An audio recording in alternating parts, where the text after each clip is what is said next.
Canada and Ontario are signing a cooperation agreement on environmental and impact assessment. This agreement will speed up project approval timelines by introducing a new one project, one review approach. And under the agreement, Canada and Ontario will have a streamlined and flexible assessment process that will make approvals more efficient, delivering major projects faster while maintaining both federal and provincial standards. Canada just made a move that lands right in the middle of Donald Trump's tariff war, and Ottawa didn't even need a press conference to call it a counterattack. In a joint announcement in Ottawa, Prime Minister Mark Carney and Ontario Premier Doug Ford signed a sweeping federal-provincial deal to eliminate layers of red tape and fast-track major national projects. On paper, it looks like regulatory modernization. In reality, it is Canada quietly building the economic strength it needs to survive and outplay Trump's trade aggression. The agreement introduces a unified one project, one review framework, replacing the long-criticized system where federal and provincial environmental assessments run separately, sequentially, and sometimes contradict each other. For years, these delays have slowed development across mining, nuclear energy, highways, and major infrastructure. Carney highlighted data showing regulatory burdens in Canada have increased by 40% over 2 decades, stifling business investment and leaving the country less competitive at the exact moment global supply chains are shifting. Under the new model, if Ontario regulates the project, Ottawa will rely on Ontario's assessment. If the project falls under federal jurisdiction, Ottawa leads. When responsibilities overlap, both governments will work from the same information on the same timeline toward a single final decision. Carney stressed that standards will not drop. What will drop dramatically is the years of duplication that have plagued national development. Ford called the announcement transformational, especially for unlocking the Ring of Fire, Ontario's massive critical minerals region. He said the province is now ready to move shovels into the ground as early as June, 3 years ahead of schedule. And in a moment that signaled exactly how political this deal really is, Ford added that Canada must build at unprecedented speed because, in his words, we are staring down President Trump's tariffs. Trump's second-term trade strategy has been blunt: use tariffs to squeeze Canada's manufacturing base, force production south, and extract concessions in the lead-up to the 2026 USMCA review. The U.S. has already imposed steep duties on Canadian steel, aluminum, lumber, and autos. Companies like Stellantis and GM have shifted or scaled back production in Ontario, and Trump has repeatedly threatened more if Canada does not give Washington what it wants on dairy, alcohol, autos, and digital regulation.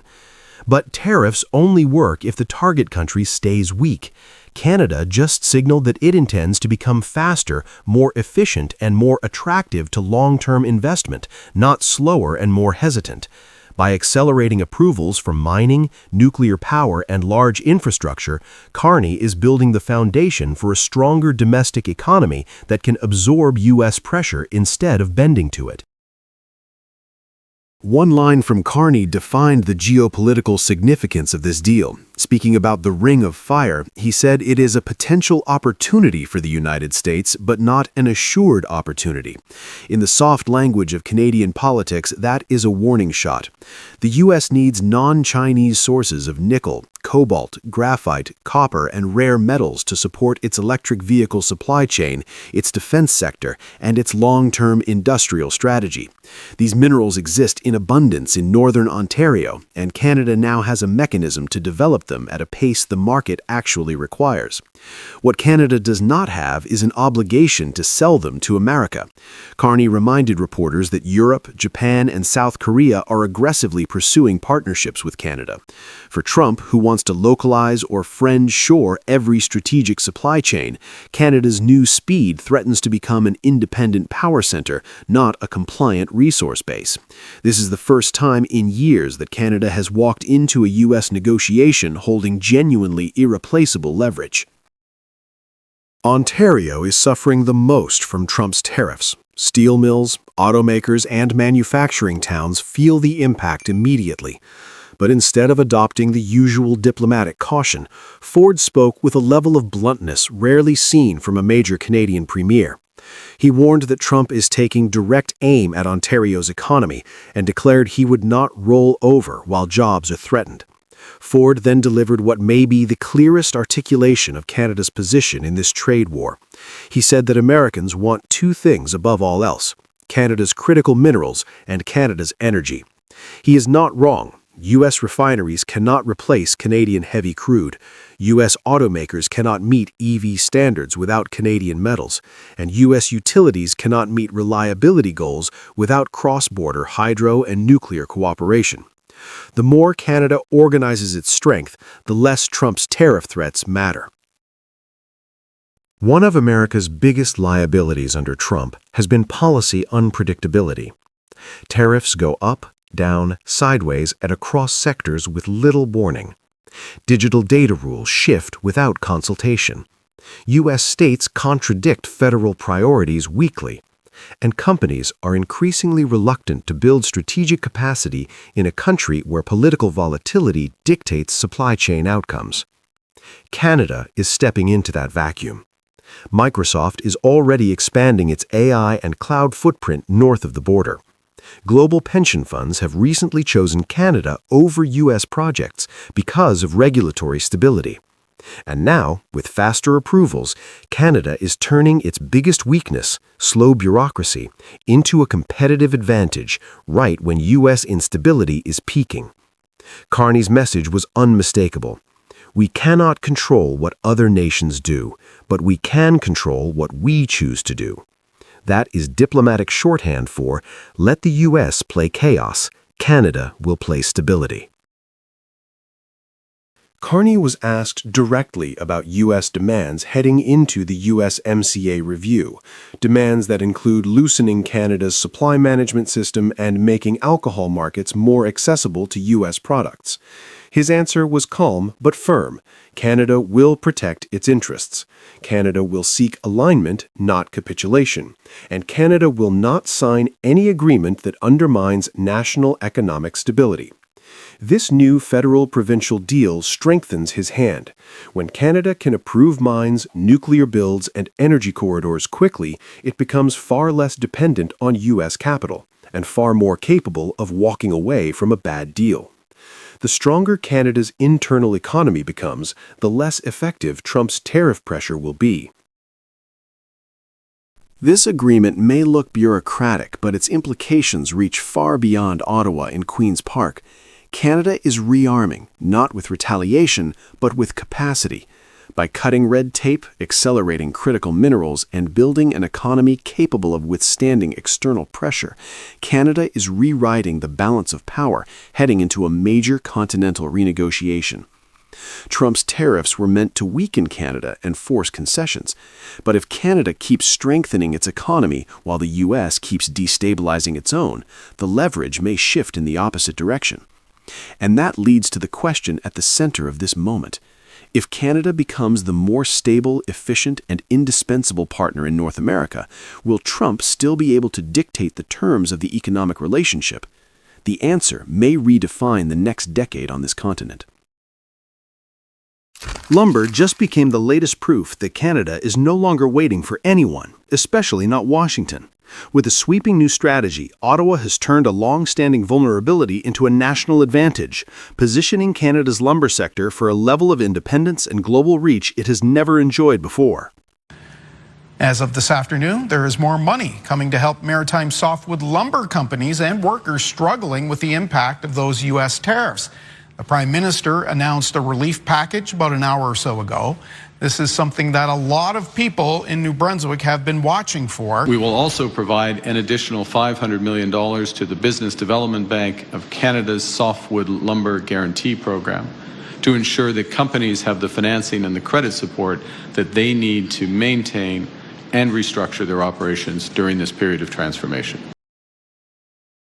Prime Minister Mark Carney stepped in front of cameras this week and delivered something Canada's forestry regions have been waiting years to hear: a decisive, well-funded, long-term plan to strengthen the lumber industry at home and expand its reach abroad. For decades, lumber has been one of Canada's most important exports, supporting thousands of families in British Columbia, Alberta, Ontario, Quebec, and the Maritimes. Yet, despite its importance, the sector has spent too many years reacting to decisions made outside Canada's borders, especially decisions coming from the United States. Carney changed that direction in one afternoon. He announced major support that does more than patch over short-term challenges. It signals a national pivot. His plan subsidizes the movement of lumber across the country so producers can reach new markets without relying on traditional U.S. routes. It strengthens financing for mills large and small, ensuring companies have the credit they need to modernize, automate, and prepare for global competition. It streamlines federal programs so businesses no longer waste time navigating scattered funding channels. And it launches a sector-wide transformation task force to chart a future in which Canada sets the terms, not reacts to them. Every line of the announcement carried the same message: the lumber industry is no longer at the mercy of external power. Canada is taking control of its own economic destiny. For years, pressure from abroad pushed Canada into a defensive posture. Each time another tariff or trade decision landed, the country had to respond after the fact, protecting jobs and stabilizing mills that suddenly faced uncertainty. What Carney delivered this week flips the script. Instead of reacting to shocks, Canada is now shaping the future of its lumber economy. This is more than a policy shift, it is a change in mindset. Canada is treating lumber not as a sector to shield from outside turbulence, but as an asset to build global strength. The railway subsidies alone show a willingness to rethink how products move across provinces, how companies access ports, and how Canada uses its geography to its advantage. A country with some of the world's largest and most sustainable forests is finally building an infrastructure system worthy of that position. Carney's delivery mattered as much as the details. His tone was steady, confident, and unmistakably forward-looking. He was not pleading for cooperation or waiting for signs of goodwill from any foreign capital. Instead, he spoke as the leader of a country charting its own course. Lumber was not framed as a victim of external pressures, but as the foundation of a new phase of Canadian economic independence. For communities across New Brunswick, Quebec, and British Columbia, where mills anchor local economies, this message carries emotional weight. It tells workers that Ottawa sees them not as collateral in a foreign dispute, but as central players in a national project. It tells businesses that the federal government is ready to partner with them as they innovate and grow.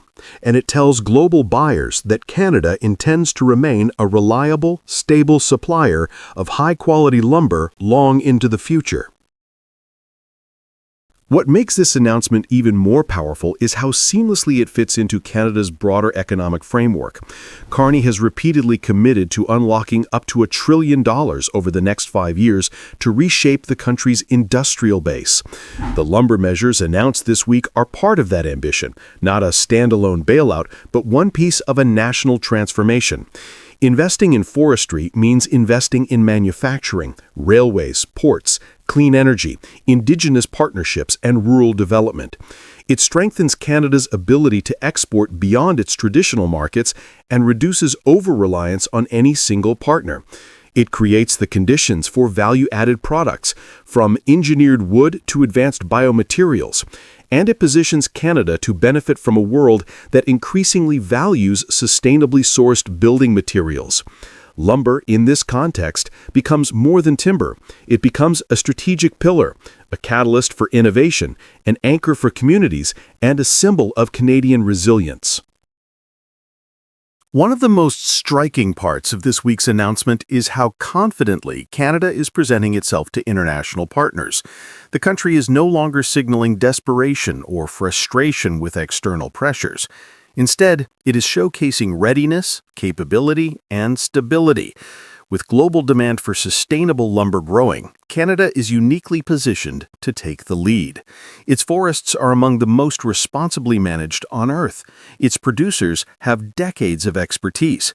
And now, its government is aligning funding, logistics, and long-term planning behind them. This shift matters. It means Canada is entering global markets not as a quiet secondary player, but as a country prepared to compete at the highest level, with confidence, not caution. The new measures tell the world that Canada intends to be a dependable, innovative, and highly competitive force in the global lumber economy. Another subtle but important change lies in the domestic response.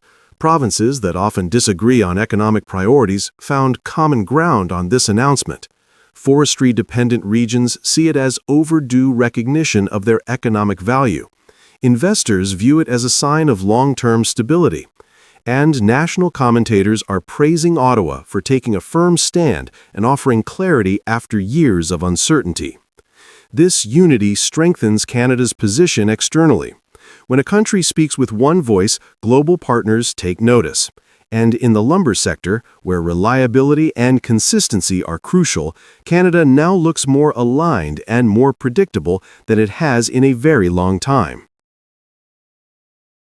Canada's new lumber strategy marks a turning point, not only for the sector but for the country's entire economic identity.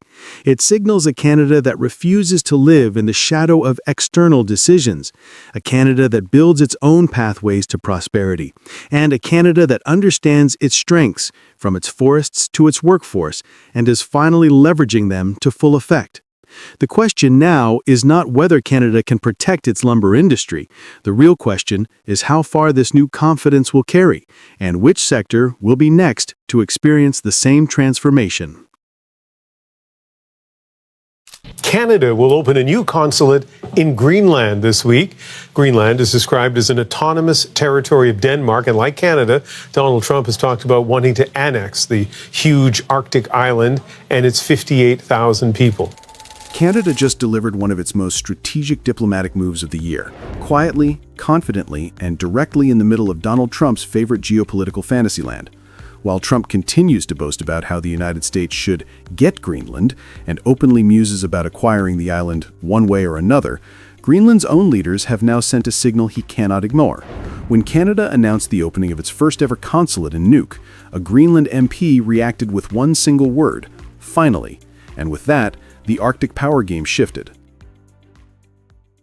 Well, our first reaction was finally, because for a long time our cousins, families, our kins from Canada and Alaska as well, the consulate is another step in collaboration between the Greenlandic people and the Canadians. Foreign Affairs Minister Anita Anand traveled to Nuuk this week to launch what appears to be a new era in Canada-Greenland relations. She arrived not only as a representative of a G7 country, but as the first high-level Canadian minister to visit Greenland in years. The move comes at a time when the Arctic is no longer a quiet frontier. It is a geopolitical crossroads contested by the United States, China, Russia, Denmark, and increasingly Canada. In his interview with CBC's Hanuman Singh Tonight, Greenland MP Pelle Broberg described his reaction to the consulate as a long overdue moment.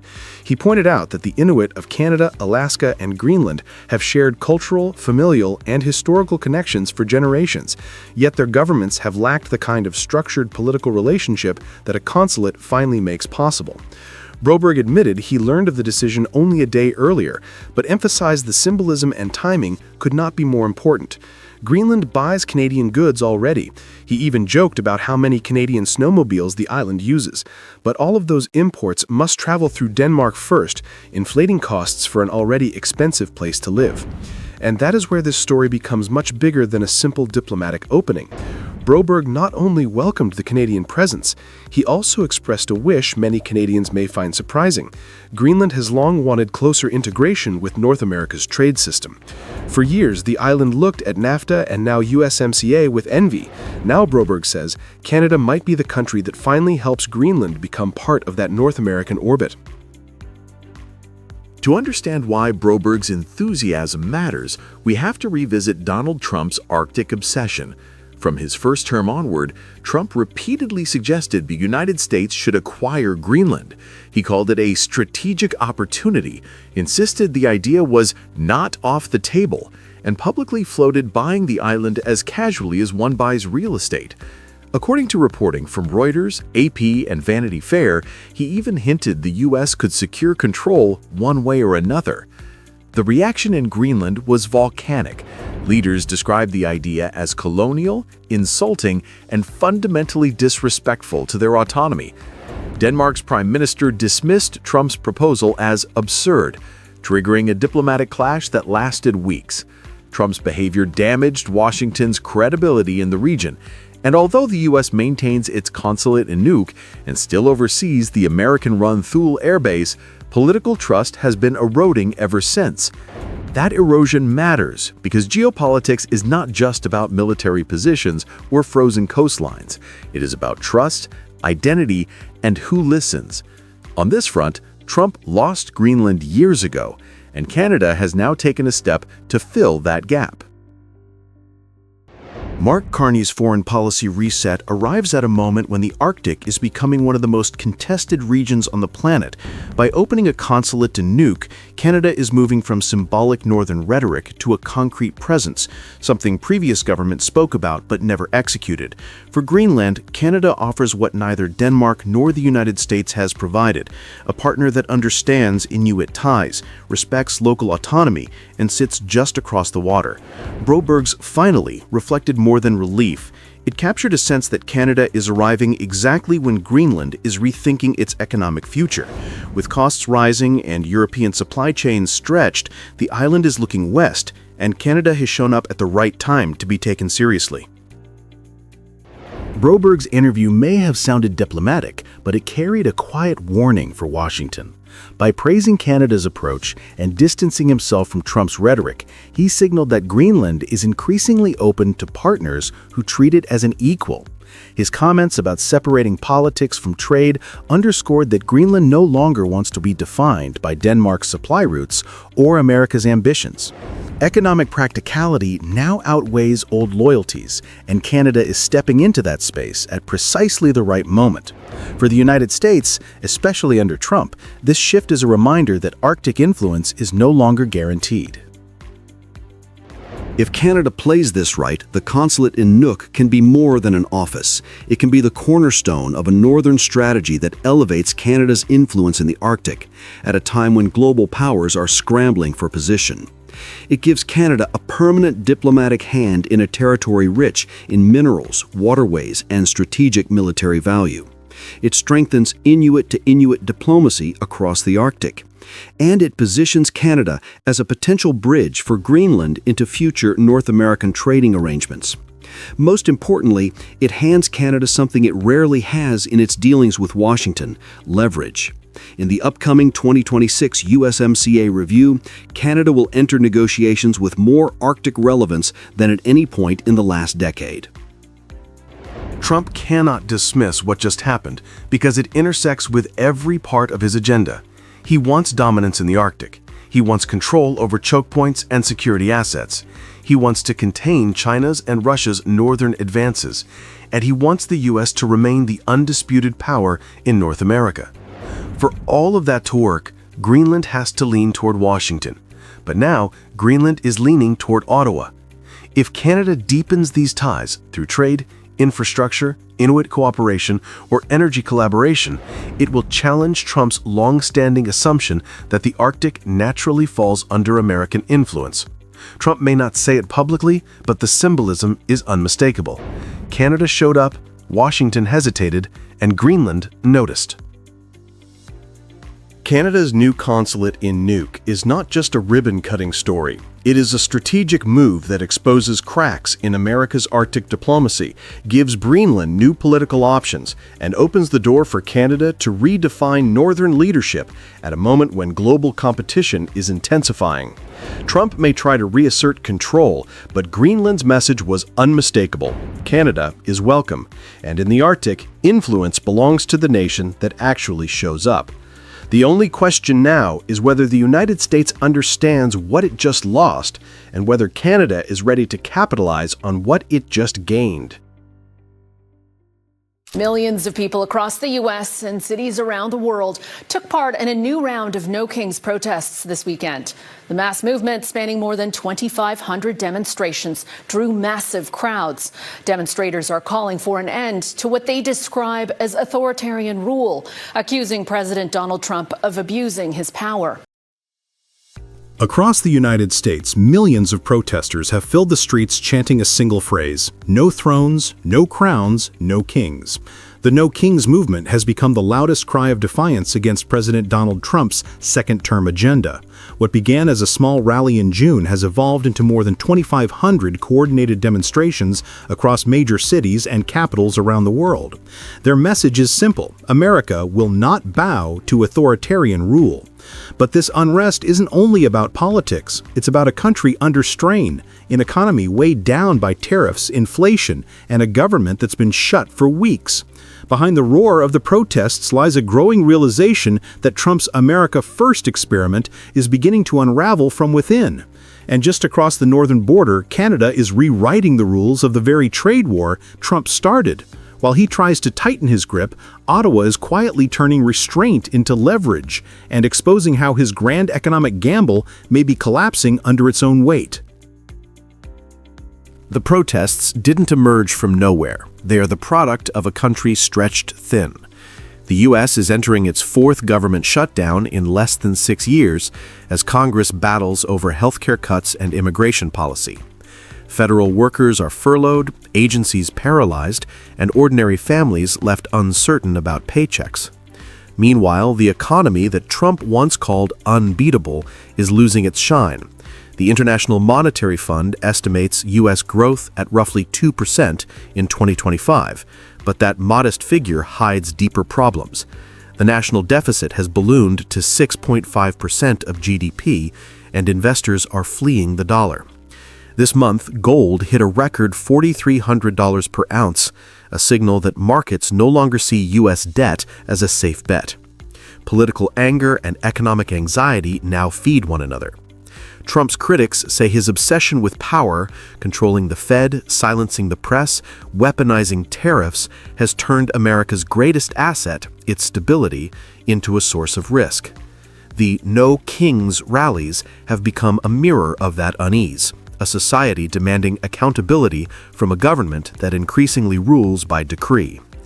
Even among conservatives, quiet concern is growing. Business associations that once celebrated Trump's protectionism now warn that the wave of tariffs is driving up prices and choking trade. Farmers are frustrated by collapsing export markets. And while Trump projects confidence, the mood on Wall Street has shifted from optimism to caution, a sign that his once solid economic foundation is beginning to crack. In Canada, the trade war has produced its own headlines. The Stellantis Jeep Compass shift from Brampton, Ontario to Illinois erased nearly 3,000 Canadian jobs and created 5,000 positions in the U.S., a symbolic victory for Trump's reshoring campaign. Yet behind the scenes, Prime Minister Mark Carney's government has chosen an unconventional path. Instead of retaliating with new tariffs, Ottawa dropped dozens of counter-duties on U.S. and even Chinese goods. A 100-page order quietly removed levies on steel, aluminum, and other industrial products, decisions that angered domestic producers but signaled a clear shift from confrontation to negotiation. Carney's team argues that in this climate, escalation would be self-destructive. Canada's approach, officials say, is to stabilize markets and preserve access to Washington's supply chains while preparing for deeper reforms in 2026 when the USMCA faces review. In public, Carney framed it simply: there's a time to hit back and a time to talk. Behind those words lies a strategy to turn patience into power. While Trump raises tariffs to pressure Canada, Ottawa is positioning itself as the steady hand in a volatile region, a contrast to the chaos in Washington. This quieter strategy is earning attention abroad. European and Asian trade officials see Canada as a model for small economies facing U.S. pressure. Instead of confrontation, it's using predictability as a diplomatic weapon, keeping global investors calm while the U.S. faces domestic unrest. For Carney, this could be the most significant foreign policy test of his tenure. To Trump's former trade advisors, like Kellyanne Shaw, the coming deal will be a better arrangement, yet that phrase now carries a different meaning. Instead of cementing U.S. dominance, it hints at a compromise shaped by Canada's endurance. The logic is simple. Trump's tariffs on steel, aluminum, and trucks were meant to bring manufacturing home, but those same tariffs disrupted U.S. automakers, inflated input costs, and forced new dependence on Canadian and Mexican supply lines. Stellantis may have moved production, yet its Illinois plant still relies on Canadian steel and aluminum, materials now flowing tariff-free after Ottawa's recalibration. Trump's White House wanted Canada to bend. Instead, it built an opening for structured cooperation. The United States is learning that it cannot isolate itself without raising prices on its own consumers. As talks continue in Washington, Canadian officials quietly report progress in 3 sectors: energy, aluminum, and automotive, areas where both sides seek stability before the USMCA 2026 review. The irony is striking. The very tariffs designed to weaken Canada have forced the U.S. to negotiate terms that look more balanced than before. The result is a North American economy slowly realigning itself, not around Washington, but around interdependence. U.S. factories still need Canadian metals, Canadian energy still powers American cities, and cross-border supply chains remain inseparable. Trump's attempt to dominate has instead proved how integrated both nations truly are. As darkness falls on another day of protests, chants of "No Kings" echo through American streets. They capture more than political anger. They express a collective rejection of one-man rule, whether in government or in trade. Across the border, Canada's quiet defiance tells a parallel story. While Trump builds walls of tariffs, Ottawa is proving that restraint can be a weapon of its own. Carney's government is not winning through confrontation, but through calculation, turning Trump's unpredictability into an opportunity for structural reform. The stakes stretch far beyond North America. Global markets are watching whether Democratic allies can withstand the weight of Trump's protectionism without fracturing. Canada's gamble to wait, negotiate, and outlast may yet redefine how smaller nations manage power in a world led by giants. The United States faces discontent at home and diminishing control abroad. The man who once promised to make America untouchable now finds his strongest challenges not from foreign rivals, but from within and just next door.